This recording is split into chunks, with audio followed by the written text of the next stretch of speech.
Hello students, स्वागत है आप सबका एक बार फिर से आपके अपने इस यूट्यूब चैनल पर। दोस्तों अपन पढ़ रहे थे एनसीईआरटी या आरबीएससी क्लास 11th ज्योग्राफी, जिसमें चैप्टर नंबर 9 अपना चल रहा था, जिसमें अपन ने फर्स्ट वीडियो में पढ़ा था जो सूर्य ताप उसके बारे में, सेकंड लेक्चर में पढ़ा था अपन पृथ्वी के उष्मा बजट के बारे में, और आज जो आखिरी लेक्चर होगा इस चैप्टर का वो है तापमान। दोस्तों तापमान क्या होता है? तापमान होता है किसी भी पदार्थ के ठंडे या गर्म होने का माप। क्या होता है? किसी भी पदार्थ के ठंडे या गर्म होने का माप होता है, जिसे हम डिग्री में मापते हैं। किस में मापते हैं? डिग्री में। वही क्या होता है? तापमान होता है। समझ गए आप लोग? क्लियर है? चलो आगे देखते हैं। तो तापमान समझ में आ गया। तापमान क्या होता है? किसी भी पदार्थ के ठंडे या गर्म होने का माप होता है, जिसे हम डिग्री में मापते हैं। दैट्स मीन टेम्परेचर, यानी कि तापमान। आगे वाला पॉइंट है तापमान को नियंत्रित करने वाले कारक। कुछ फैक्ट्स आपको देखने होंगे, कुछ फैक्ट्स आपको समझने होंगे। क्या समझने होंगे? चलो एक एक अपन पॉइंट वाइज देख लेते हैं। पहले देखते हैं अपन अक्षांशीय स्थिति। कॉन्सेप्ट बिल्कुल क्लियर होगा, यानी कि अपन रफली नहीं पढ़ेंगे, बिल्कुल क्लियर तरीके से पढ़ेंगे। और आप बार बार कमेंट्स कर रहे हो ना, सर इस तरीके से सिलेबस नहीं हो पाएगा, नहीं हो पाएगा। तो मैं बोल रहा हूँ ना बच्चों, 11th का सिलेबस होगा, प्रैक्टिकल का सिलेबस होगा, 11th का होगा। अगर आप स्टूडेंट्स जोड़ते हैं इस यूट्यूब चैनल पर, तो फिर 11th नहीं, फिर 12th प्रैक्टिकल, फिर 12th theory, 11th theory, 11th practical सब हो जाएगा। लेकिन आप स्टूडेंट्स जोड़िए, आप अपने सहपाठियों को इस चैनल से जोड़िए। हाँ, मैं इतना कह सकता हूँ कि जो आपके लैब असिस्टेंट जो सिलेबस है, उसका इससे बाहर कुछ भी नहीं जाने वाला। आप हर जगह देख रहे होंगे, अलग अलग यूट्यूब पे जो पढ़ाया जा रहा है वो बहुत डीपली पढ़ाया जा रहा है, और इतना टाइम तो आपके पास में है ही नहीं। अगर आप इतना डीपली पढ़ोगे तो आपका सिलेबस ही कवर नहीं होगा, और बहुत सारी मिस्टेक, दूसरी बात बहुत सारी गलतियाँ जो है वहाँ पे बताई जा रही है। लेकिन मैं आपको पूरे दावे के साथ कह सकता हूँ कि एनसीईआरटी हो या आरबीएससी हो, यही मान्य गाइड होती है, और इन्हीं के द्वारा रेट लगाई जा सकती है। किसी भी पब्लिकेशन, जो प्राइवेट पब्लिकेशन की पुस्तक होती है ना, उसके जो आंकड़े हैं वो गलत हो सकते हैं।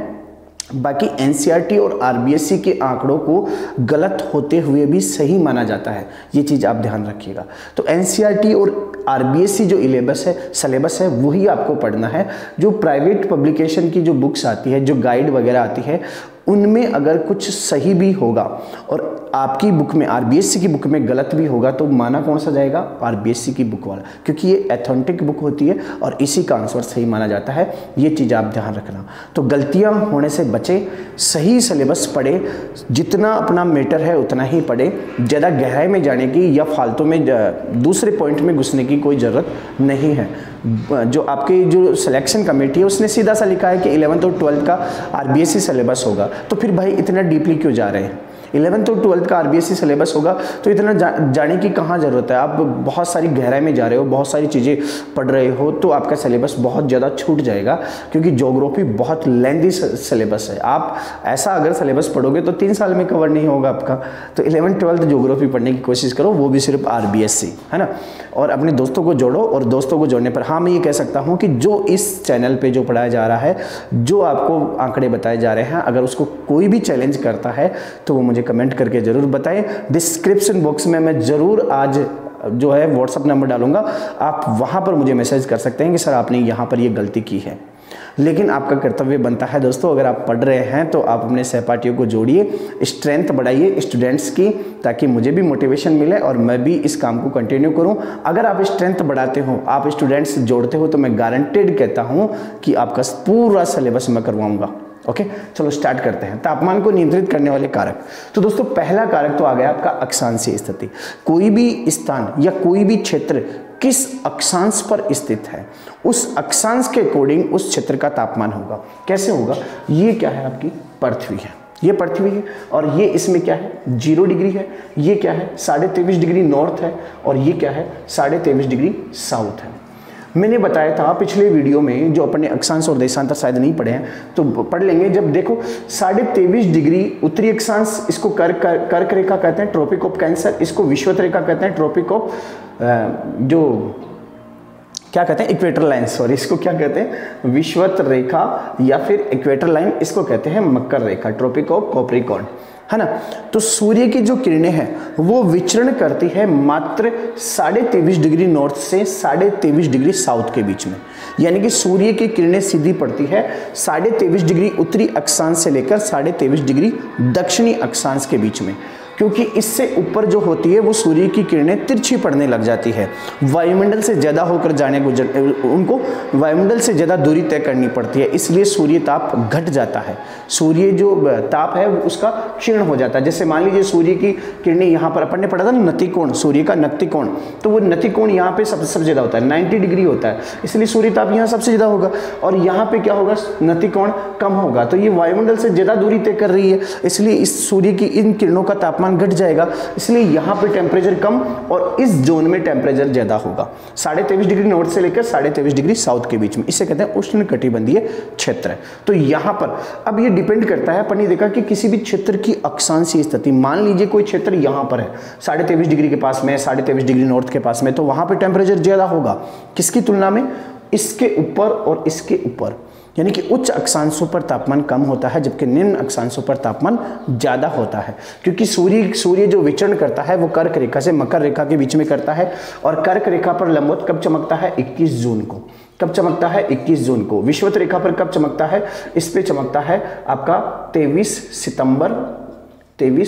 सितंबर और 21 मार्च को, 23 सितंबर और 21 मार्च को। कर्क रेखा पर लंबवत कब चमकता है, 22 दिसंबर को। तो जब जहां पे लंबवत चमक रहा है वहां पे क्या हो जाता है, गर्मी बहुत ज़्यादा पड़ती है, यानी कि सूर्य का ताप बहुत ज़्यादा प्राप्त होता है, क्योंकि वहां पर सूर्य की किरणों का नैतिक कोण कितना होता है, सबसे ज़्यादा होता है जहां पर वो लंबवत चमकता है।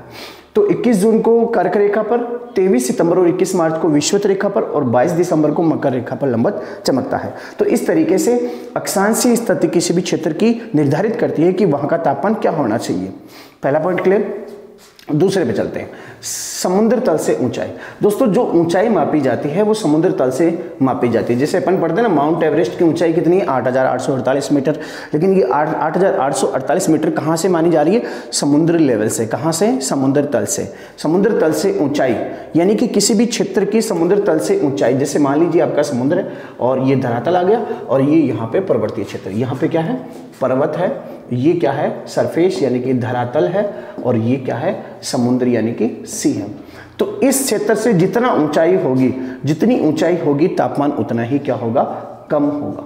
समझ रहे हो, धरातल के पास में तापमान ज्यादा होता है, ऊंचाई पर जाने पर तापमान घटता जाता है, और इस घटने की, तापमान की घटने की दर को क्या कहते हैं, तापमान का सामान्य ह्रास दर। क्या कहते हैं, तापमान की सामान्य ह्रास दर। और ये कितनी घटती है, 1000 मीटर पर, 1000 मीटर पर 6.5 डिग्री सेंटीग्रेड। कितना घट जाता है, 1 किलोमीटर ऊंचाई पर जाने पर 6.5 डिग्री सेल्सियस तापमान गिर जाता है, एक किलोमीटर यानी कि 1000 मीटर ऊंचाई पर जाने पर। अब देखिए आप लोग, यहाँ से यहाँ का तापमान क्या होगा, कम होगा, यहाँ से यहाँ का कम होगा, और यहाँ से यहाँ का कम होगा। यानी कि पर्वतों पर जब अपन जाते हैं तो ठंडक महसूस होती है ना, कारण यही होता है क्योंकि समुद्र तल से उनकी ऊंचाई ज़्यादा होती है, इसलिए ऊंचाई के साथ साथ तापमान घटता जाता है, और ये दर होती है 6.5 डिग्री, कितने, 1000 मीटर पर। इस क्रिया को कहते हैं तापमान की सामान्य ह्रास दर। तापमान की व्युत्क्रमण या तापमान की विलोमिता अपन इसी चैप्टर में पढ़ेंगे आगे, लेकिन जो ऊंचाई के साथ में तापमान घटता है उसे तापमान की ह्रास दर, और ऊंचाई के साथ में अगर तापमान बढ़ जाता है, कभी कभार बढ़ जाता है, ऊंचाई के साथ तापमान बढ़ जाता है, जिसे क्या कहते हैं, तापमान की विलोमिता। चलो दूसरा कॉन्सेप्ट क्लियर। तीसरे पे चलते हैं, समुद्र तल से दूरी। अच्छा, इसी में समझ लेते हैं समुद्र तल से दूरी कैसे प्रभावित करती है। ये आपका क्या है, समुद्र, यहाँ पे क्या है, जल है, यहाँ पे क्या है, धरातल में यहाँ पे क्या है, मिट्टी है। क्या है, मिट्टी। एक चीज आपको याद रखना है, जल क्या होता है, धीरे धीरे गर्म होता है और धीरे धीरे ही ठंडा होता है। जल क्या होता है, धीरे धीरे, ये दोनों क्या है, धीरे धीरे, क्या है, धीरे धीरे, धीरे धीरे चलो रमना, धीरे सब कुछ होय, माली सींचे सोगड़ा ऋतु वसंत होय। तो यहाँ पे जल क्या होता है, धीरे धीरे गर्म होता है और धीरे धीरे ही ठंडा होता है। इधर क्या है, मिट्टी। मिट्टी गर्म भी क्या हो जाती है, जल्दी हो जाती है, गर्म भी जल्दी होती है और ठंडी भी क्या हो जाती है, जल्दी होती है। यानी कि जल की अपेक्षा मिट्टी शीघ्रता से गर्म होती है, शीघ्रता से ठंडी हो जाती है। अब देखिए यहाँ पर क्या होता है, जल जो है जब सूर्य की किरणें पड़ रही है तो 1-2 बजे तक हल्का गर्म होता है, क्योंकि धीरे धीरे गर्म होता है ना, तो हल्का सा गर्म होता है, तो तापमान जितना नहीं बढ़ पाता। फिर रात को क्या होता है, 12-1 बजे तक थोड़ा सा ठंडा हो पाता है, तो तापमान उतना नहीं गिर पाता। तो जल क्या होता है, धीरे धीरे गर्म और धीरे धीरे ठंडा होता है, जबकि रेत जल्दी से गर्म और जल्दी से ठंडी होती है। इसलिए यहाँ पर क्या होगा, तापांतर अधिक होगा। क्या होगा, तापांतर। तापांतर क्या होता है, तापांतर होता है तापमान में अंतर। जैसे अपन दैनिक तापांतर निकाले ना, एक दिन का तापांतर, तो एक यहाँ का दैनिक तापांतर, जैसे यहाँ पे क्या होगा, मिट्टी जल्दी से गर्म हो जाती है, तो 1-2 बजे लगभग, जैसे मान लो कि 42 डिग्री सेंटीग्रेड तापमान हो गया भाई दिन में 2 बजे, लेकिन रात को क्या होगा, मिट्टी बहुत जल्दी ठंडी भी हो जाएगी, तो तापमान गिर जाएगा। तो तापमान गिरेगा, जैसे मान लो 8 डिग्री सेंटीग्रेड रात का तापमान और दिन का 42 डिग्री सेंटीग्रेड। यहाँ पे क्या होगा, दिन में जल्दी से जल गर्म नहीं हो रहा, तो जल्दी से गर्म नहीं हो रहा, तो यहाँ का तापमान दिन में कितना पहुँचा, जैसे मान लीजिए 28 डिग्री सेल्सियस पहुँच गया। रात में ठंडा भी नहीं हो रहा जल्दी से, तो रात में 26 डिग्री सेल्सियस हो गया। तो बताओ तापमान में अंतर ज़्यादा कहाँ पर है, यहाँ पर एक दिन के तापमान में अंतर ज़्यादा कहाँ पर है, यहाँ पर है। तो तापांतर ज़्यादा यहाँ पर पाया जाता है और यहाँ पर कम पाया जाता है। इसलिए यहाँ पर अपने जो समुद्री इलाके होते हैं, अपने जो तटीय क्षेत्र होते हैं, भारत के जो तटीय क्षेत्र होते हैं, वहाँ पर तापमान हमेशा समान पाया जाता है। वहाँ ना तो ज़्यादा गर्मी पड़ती है, ना ही ज़्यादा सर्दी पड़ती है। वो लोग सर्दियों में भी पंखे चलाते हैं और गर्मियों में भी पंखे चलाते हैं। आपने पढ़ा होगा कि पश्चिम बंगाल में चावल की 3 किस्में ली जाती है, अमन, ओस, बोरो, क्योंकि वहाँ पर टेम्परेचर एक जैसा ही रहता है। अब बताओ राजस्थान में गेहूं की 3 फसलें ली जा सकती है क्या, नहीं ली जा सकती सर, क्यों, क्योंकि उसे शीत ऋतु चाहिए, 12 महीने में एक बार ही कर सकता है अपन, फिर गर्मी की ऋतु आ जाएगी तो गेहूँ पैदा नहीं होगा। तो इसलिए तापांतर यहाँ पर कम पाया जाता है, यहाँ पर ज़्यादा पाया जाता है। जो स्थान समुद्र के जितना पास में होगा वहाँ पर ना तो ज़्यादा गर्मी पड़ेगी, ना ही ज़्यादा सर्दी पड़ेगी। दूसरा, धरातलीय क्षेत्र में सर्दी भी बहुत ज़्यादा पड़ेगी और गर्मी भी बहुत ज़्यादा पड़ेगी। आगे चलते हैं। आगे क्या है, वायु संहतियों का परिसंचरण। आगे वाला पॉइंट क्या है, वायु संहतियों का परिसंचरण। अब ये वायु संहति क्या होती है, वायु संहति क्या होती है दोस्तों, एक जैसे ये आपका क्या है, सरफेस, एक क्षेत्र है, इस क्षेत्र के ऊपर, एक बहुत बड़े क्षेत्र के ऊपर, बहुत बड़े क्षेत्र के ऊपर की जो वायु इस क्षेत्र का गुण ग्रहण कर लेती है। जैसे मान लीजिए ये ठंडा क्षेत्र था तो वायु भी इस क्षेत्र की क्या हो गई, ठंडी हो गई। ये क्षेत्र गर्म क्षेत्र था तो इसके ऊपर वायु भी क्या हो गई, गर्म हो गई। तो एक समान गुण वाली बहुत अधिक क्षेत्र की जो वायु होती है उसे वायु संहति या वायु राशियां कहते हैं। बहुत बड़े क्षेत्र में एक ही गुण वाली वायु है, यानी कि ठंडी या गर्म, है ना, तो उस वायु के ग्रुप को क्या कहते हैं, वायु संहति या वायु राशियां कहते हैं। अब इनका परिसंचरण, इनका बहना, एक जगह से दूसरी जगह जाना। अगर जैसे मान लीजिए ठंडे क्षेत्रों से वायु आ रही है तो टेम्परेचर को क्या कर देगी, घटा देगी। गर्म क्षेत्रों से वायु आ रही है तो, यानी कि गर्म वायु आ रही है तो टेम्परेचर को बढ़ा देगी। तो ये भी तापमान को प्रभावित करता है क्या, ऑफकोर्स करता है। आगे चलते हैं, महासागरीय धाराएं। जिस तरीके से जो वायु राशियाँ ठंडी और गर्म होती है ना, ठीक वैसे ही दोस्तों महासागरीय धाराएं भी ठंडी और गर्म होती है ना। ये कैसी होती है सर, कि ये देखिए आपका ग्लोब है ना। अब ये इक्वेटर लाइन है, मैंने कहा कि इक्वेटर लाइन यानी कि 23.5 डिग्री नॉर्थ और 23.5 डिग्री साउथ, यहाँ पर सूर्य की किरणें ज़्यादा पड़ती है। तो यहाँ पर जो महासागर होंगे उनका जल कैसा होगा, गर्म होगा ना। और दूसरा जो इधर वाले क्षेत्र होंगे, ऊपर वाले और नीचे वाले, यहाँ का जल कैसा होगा, ठंडा होगा। अगर ठंडी जलधाराएं चल रही है, ठंडे जो जलधाराएं हैं वो ठंडी जलधाराएं चल रही तो तापमान को घटा देगी, जबकि गर्म क्षेत्रों से आने वाली जलधाराएं तापमान को बढ़ा देगी। इन जलधाराओं के बारे में जो अपन समुद्री तापमान के बारे में पढ़ेंगे ना, डिटेल से पढ़ेंगे। तो महासागरीय धाराएं भी टेम्परेचर को क्या करती है, इन्फ्लुएंस करती है, उसे प्रभावित करती है। स्थानीय कारक में हो सकता है दोस्तों, जैसे कि पर्वतीय क्षेत्र हो, है ना।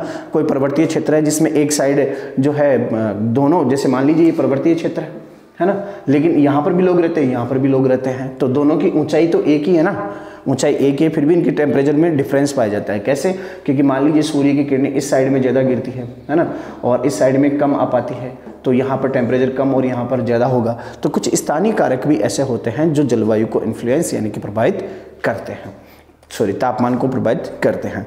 तो ये तापमान को प्रभावित करने वाले कारक हो गए आपके 5। कौन कौन से, अक्षांशीय स्थिति, समुद्र तल से दूरी, समुद्र तल से ऊंचाई, वायु संहतियों का परिसंचरण, समुद्री धाराओं का परिसंचरण, इसके अलावा स्थानीय कारक। अब आगे देखते हैं विश्व में तापमान का वितरण। अब दोस्तों देखते हैं विश्व में तापमान का वितरण। अगर विश्व आपके पास में बुक है तो आप बुक में देखिए 2 मानचित्र दिए हुए हैं, विश्व के 2 मानचित्र दिए हुए हैं। एक में आपको जनवरी का तापमान दिखाया गया है, एक में जुलाई का तापमान दिखाया गया है। यानी कि एक मैप में जनवरी का जो माध्य तापमान है और एक में जुलाई का माध्य तापमान आपको दिखाया गया है। अच्छा, सबसे पहले अपन देखते हैं तापमान का वितरण। जो तापमान को दर्शाने वाली जो रेखाएं होती है उनको समताप रेखाएं कहते हैं। ये रेखाएं क्या करती है, 2 समान तापमान वाले क्षेत्रों को आपस में मिलाती है। जैसे कि मान लीजिए एक ये क्षेत्र है कै, एक यहाँ पर है कोई क्षेत्र, एक यहाँ पर कोई क्षेत्र है। इसका टेम्परेचर 10 डिग्री सेंटीग्रेड, यहाँ पर 20 डिग्री सेंटीग्रेड है, यहाँ पर भी 10 डिग्री सेंटीग्रेड है और यहाँ पर भी 10 डिग्री सेंटीग्रेड, यहाँ पे 30 डिग्री सेंटीग्रेड।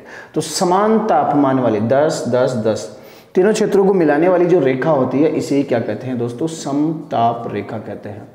समझ गए आप लोग, समताप रेखा किसे कहते हैं, समान तापमान वाले क्षेत्रों को आपस में मिलाने वाली रेखा को क्या कहते हैं, समताप रेखा कहते हैं। अब देखते हैं अपन जनवरी के तापमान की बात करते हैं, जो आपके बुक में दे रखा है जनवरी का तापमान। एक चीज आप याद रखिएगा कि जो समताप रेखाएं है ना, वो दक्षिणी गोलार्ध की अपेक्षा उत्तरी गोलार्ध में ज्यादा विचलित होती है। कुछ चीजें, कुछ फैक्ट अपन समझ लेते हैं। जैसे ये आपका क्या है, ग्लोब है यानी कि पृथ्वी है, इसमें आपकी क्या आ गई, विषुवत वर्त आ गया, विषुवत रेखा आ गई 0 डिग्री, है ना। तो अगर अपन देखें कि जो समताप रेखाएं खींची गई है, जैसे मान लो मैं 20 डिग्री सेंटीग्रेड की रेखा खींच रहा हूं, तो ये रेखा जो ज्यादा विचलित होती है इस तरीके से, यहां पर भी क्या है तापमान 20 डिग्री, यहां पर भी क्या है 20 डिग्री, यानी 20 डिग्री जगह 20 डिग्री टेम्परेचर वाले क्षेत्रों को आपस में मिला रही है ये रेखा, है ना, जिसका नाम है 20 डिग्री सेंटीग्रेड समताप रेखा, क्योंकि ये सभी 20 डिग्री सेंटीग्रेड तापमान वालों को आपस में मिला रही है। तो इसमें जो घुमाव देखने को मिले हैं, जो मोड़ देखने को मिले हैं, वो दक्षिणी गोलार्ध में बहुत कम देखने को मिलते हैं, यानी बिल्कुल बारीक मोड़ देखने को मिलते हैं। ये भी मान लीजिए कोई किसी भी तापमान को दिखा रही है, 20 डिग्री को दिखा रही है, लेकिन ये ज़्यादा नहीं घूम रही है, क्योंकि सब दक्षिणी गोलार्ध में इतनी क्यों नहीं घूमती, उत्तरी गोलार्ध में इतनी क्यों घूमती। इसका कारण क्या है कि जो धरातलीय हिस्सा है, जो जमीन का हिस्सा है, वो उत्तरी गोलार्ध में ज्यादा है, दक्षिणी गोलार्ध में महासागर बहुत ज्यादा है। यानी दक्षिणी गोलार्ध में महासागर ज्यादा है और उत्तरी गोलार्ध में महाद्वीप ज्यादा है।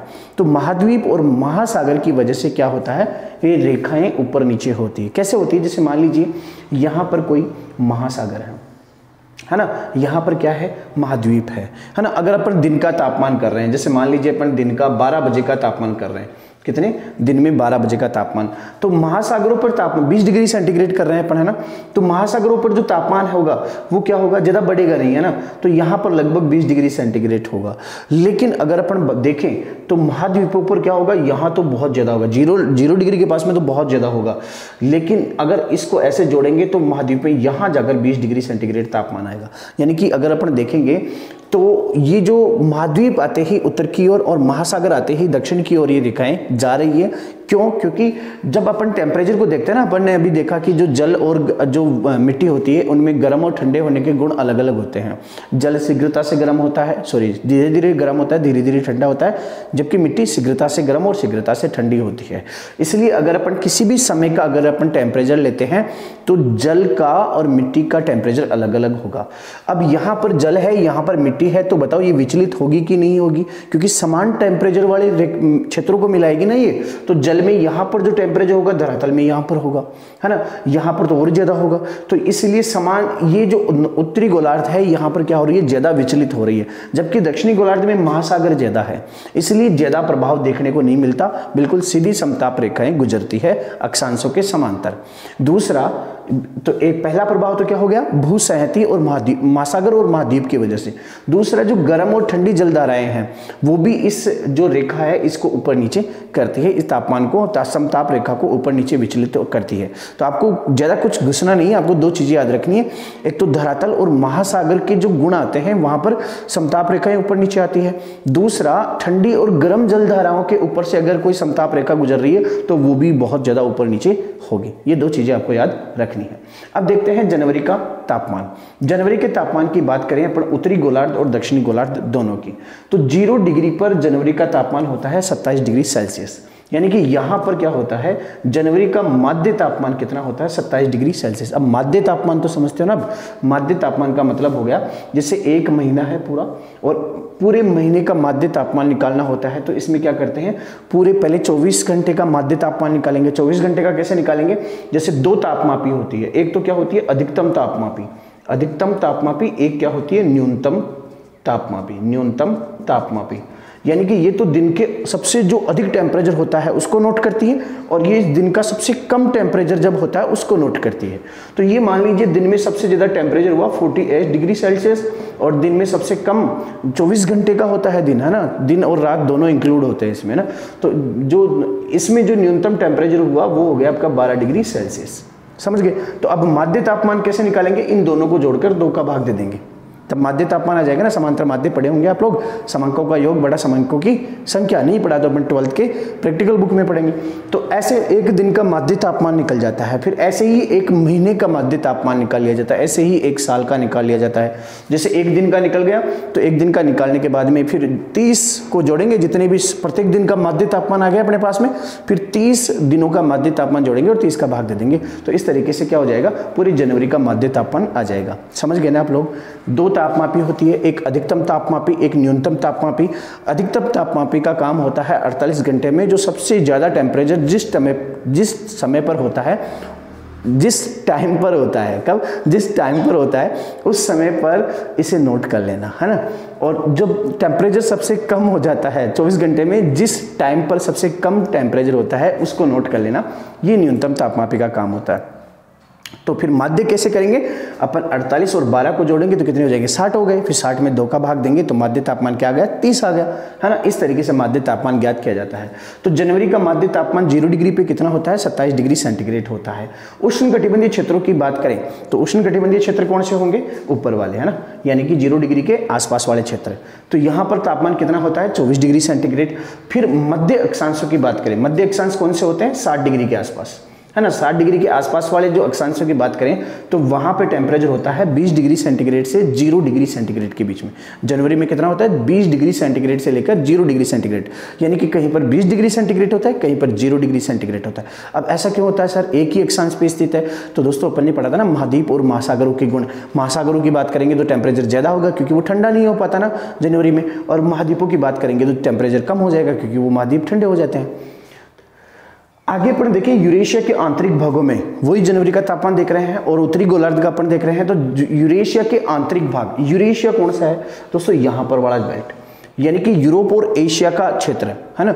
यूरोप और एशिया के क्षेत्र का जो मध्यवर्ती भाग है ना, महाद्वीपों वाला भाग है, वहां पर सबसे कम टेम्परेचर होता है। विश्व में सबसे कम टेम्परेचर यूरेशिया के आंतरिक भागों में होता है और कितना होता है, -18 डिग्री सेंटीग्रेड से लेकर -48 डिग्री सेंटीग्रेड तक हो जाता है। समझ गए बच्चों, क्यों होता है, क्योंकि स्थलीय प्रभाव वहां पर है, जमीन वहां पर ज्यादा है, आसपास में सागर समुद्र नहीं है, टेम्परेचर बहुत कम हो जाता है, -48 डिग्री सेंटीग्रेड हो जाता है। तो ये तो उत्तरी गोलार्ध की बात हुई।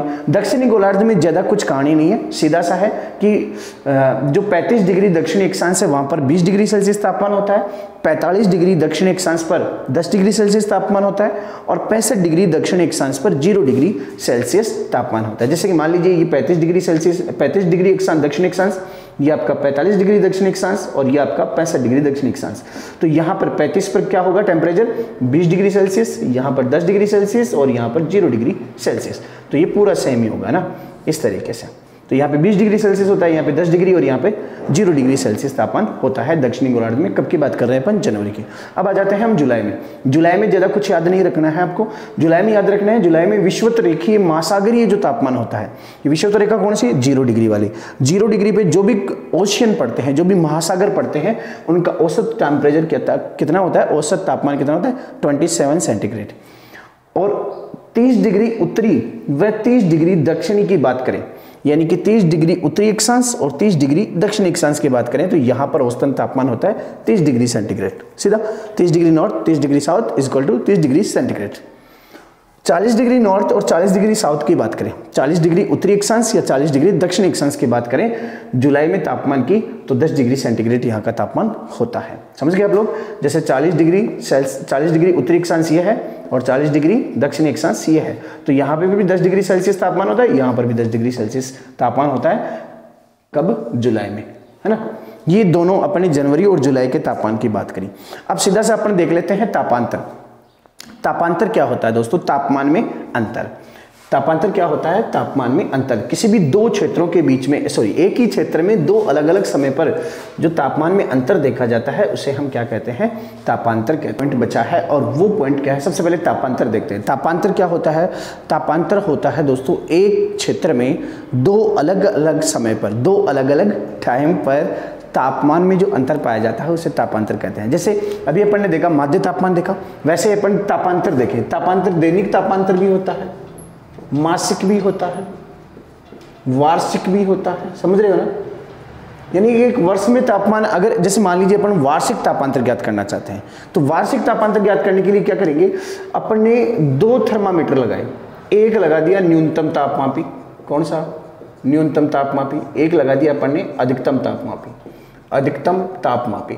अब ये जो न्यूनतम तापमापी है ये जनवरी में सबसे ज़्यादा कम टेम्परेचर होगा। सबसे कम टेम्परेचर कब होगा? जनवरी में। तो जनवरी में जैसे मान लीजिए इसने जो सबसे कम टेम्परेचर हुआ ना अपने राजस्थान में वो 0 डिग्री सेंटीग्रेड हो गया और इसने वो डिनोट कर लिया, इसने वो नोट कर लिया। क्योंकि ये न्यूनतम तापमापी होती है ना, इसे आप कितने समय के लिए रख दो, जितने समय के लिए आपने सेट किया है ना उतने समय में जिस टाइम पे सबसे कम तापमान होगा ये उसको नोट कर लेती है। समझ गए? अधिकतम तापमापी ठीक वैसे ही काम करती है कि जितने समय के लिए आपने रखा, आप अपने एक वर्ष के लिए रखा है तो एक वर्ष में जो सबसे ज़्यादा टेम्परेचर जिस समय पर हुआ उसको डिनोट कर लिया इसने। यानी कि जैसे मान लीजिए जुलाई में 45 डिग्री सेंटीग्रेड तापमान हो गया था किसी समय पर, तो उस किसी दिन, तो उसको इसने डिनोट कर लिया। अब न्यूनतम तापमान क्या हुआ? 0। अधिकतम तापमान क्या हो गया? 45। अब इन दोनों तापमानों के बीच के अंतर को क्या कहते हैं? तापांतर कहते हैं। ये अपन ने एक ही जगह का लिया है। जैसे मान लो ये अपन ने कहाँ का लिया है? जयपुर का, जयपुर कैपिटल ऑफ राजस्थान का। तो यहाँ का तापमान क्या, तापांतर क्या हो गया? 45 - 0 = 45 डिग्री सेंटीग्रेड। यानी तापांतर कितना हो गया? 45 डिग्री सेंटीग्रेड। तो तापांतर का मतलब क्या होता है? किसी एक क्षेत्र में अलग अलग टाइम पर जो तापमान में अंतर पाया जाता है उसे तापांतर कहते हैं। वो अपन दैनिक भी निकाल सकते हैं, एक दिन का भी निकाल सकते हैं, एक महीने का भी निकाल सकते हैं और एक वर्ष का भी निकाल सकते हैं। तो सबसे ज़्यादा जो तापांतर पाया जाता है वो यूरेशिया में पाया जाता है, यूरेशिया के आंतरिक भागों में। अब ये यूरेशिया कहाँ पड़ता है ग्लोब में? ये ग्लोब है आपका, ये 0 डिग्री है, ये वाला जो बेल्ट है ना यहाँ पर सबसे कम तापांतर पाया जाता है। अगर देखें इसे तो उत्तरी पूर्वी गोलार्ध में जो आता है यहाँ पर तापांतर सबसे ज़्यादा कितना? 60 डिग्री सेंटीग्रेड, 60 डिग्री तापमान में बदलाव आता है यहाँ पर। और सबसे कम तापमान की बात करें, सबसे कम तापांतर कहाँ पर पाया जाए? इसका सबसे कम तापांतर कहाँ पर पाया जाता है? तो 15 डिग्री नॉर्थ, यानी कि 15 डिग्री नॉर्थ और 20 डिग्री साउथ, 20 डिग्री दक्षिणी अक्षांश और 15 डिग्री उत्तरी अक्षांश पर सबसे कम तापांतर पाया जाता है और वो कितना? 3 डिग्री सेंटीग्रेड। क्लियर है? तापांतर हो गया। अब इसके बाद में एक चीज आती है तापमान का व्युत्क्रमण। क्या आता है? तापमान का व्युत्क्रमण। अब ये तापमान का व्युत्क्रमण क्या होता है दोस्तों? अपन ने पढ़ा था तापमान की सामान्य ह्रास दर पढ़ी थी, आप लोगों को याद होगा। ये धरातल है, धरातल में ऊंचाई पर बढ़ने के साथ साथ तापमान क्या होता है? घटता है। और प्रत्येक 1000 मीटर की दूरी पर 6.5 डिग्री सेंटीग्रेड तापमान घट जाता है, जिसे हम तापमान की सामान्य ह्रास दर कहते हैं। ये समझा था अपन ने, तापमान की सामान्य ह्रास दर। लेकिन कभी कभार सिचुएशन ऐसी बनती है कि ये तापमान घटने के बजाय क्या हो जाता है? बढ़ने लग जाता है। यानी कि ऊंचाई के साथ में नॉर्मली सी बात है कि ऊंचाई के साथ में तापमान घटेगा, लेकिन कुछ परिस्थितियों में ऊंचाई के साथ तापमान क्या हो जाएगा?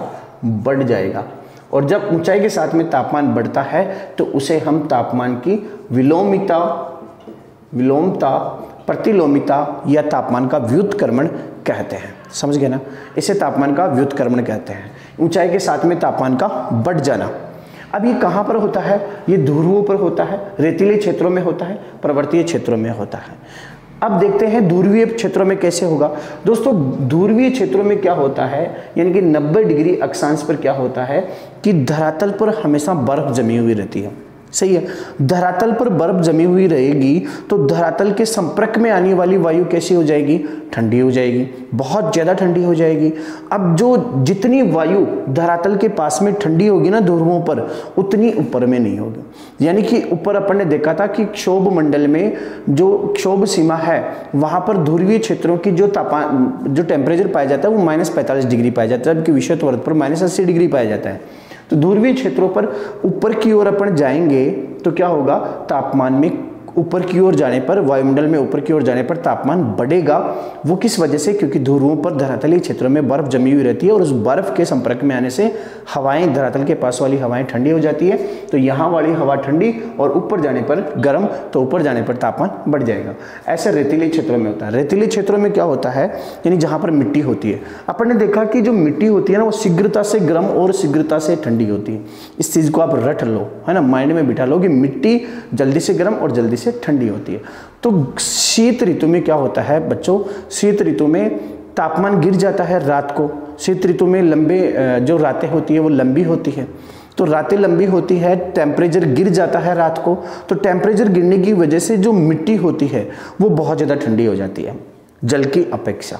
जल की अपेक्षा जल्दी से ठंडी होगी ना, तो जल से ज़्यादा ठंडी हो जाती है क्या? मिट्टी। अब रेतीले क्षेत्रों में मिट्टी जब ठंडी हो गई, है ना, तो यहाँ पर टेम्परेचर बहुत ज़्यादा कम हो गया। तो इस मिट्टी के संपर्क में, इस रेतीली मिट्टी के संपर्क में आने वाली हवाएं भी क्या हो जाएगी? ठंडी हो जाएगी। तो यहाँ पर हवाएं बहुत ज़्यादा ठंडी हो जाएगी और जो ऊपर जो जलवाष्प होता है ना वो नीचे की ओर आ जाएगा। अपन देखते हैं सर्दियों में जो जलवाष्प होता है कोहरे के रूप में, धुंध के रूप में धरातल के पास में आ जाता है ना। वो क्यों होता है? वो तापमान के व्युत्क्रमण के कारण होता है, क्योंकि धरातल के पास में तापमान बहुत ज़्यादा घट जाता है। क्यों? क्योंकि रातें लंबी होती है, जमीन जल्दी से, मिट्टी जल्दी से ठंडी हो जाती है, इसलिए मिट्टी के संपर्क में आने वाली वायु भी ठंडी हो जाती है और उस वायु की अपेक्षा उससे ऊपर वाली वायु क्या होती है? गर्म होती है। इसलिए ऊंचाई के साथ में तापमान घटने के बजाय तापमान बढ़ जाता है, जिसे हम तापमान का व्युत्क्रमण कहते हैं। अब तीसरा है पर्वतीय क्षेत्रों में तापमान। पर्वतीय क्षेत्रों में तापमान ऊंचाई पर बढ़ने के बजाय, घटने के बजाय बढ़ क्यों जाता है? जैसे ये मान लीजिए पर्वत है। अब पर्वतों पे क्या होता है? यहाँ पर वायु क्या हो जाती है? ठंडी होती है। अब वायु ठंडी होने पर क्या हो जाती है? पता है आप लोगों को? ठंडी वायु क्या होती है? भारी होती है। अभी अपन ने देखा है ना, रेतीले क्षेत्रों में क्या होता है? जो मिट्टी वाले क्षेत्र होते हैं, स्थलीय क्षेत्र होते हैं, वहां पर जलवाष्प सर्दियों में नीचे आ जाता है, बादल जमीन के पास में आ जाते हैं, जिसे अपन धुंध, कोहरा, फोग, ओस, पता नहीं क्या क्या बोलते हैं, उसे अपन आगे वाले चैप्टर में डिटेल से पढ़ेंगे। तो वैसा ही क्या होता है? वो क्यों आती है नीचे? क्योंकि वो ठंडी हो गई और ठंडी होने पर क्या हो जाती है? भारी हो जाती है वायु। ठंडी होने पर वायु भारी हो जाती है, इसलिए नीचे की ओर आती है और गर्म वायु हमेशा ऊपर की ओर जाती है। जैसे अपन आग जलाते हैं तो धुआं होती है ना, वो कहाँ जाती हुई दिखाई देती है? ऊपर की ओर। क्यों?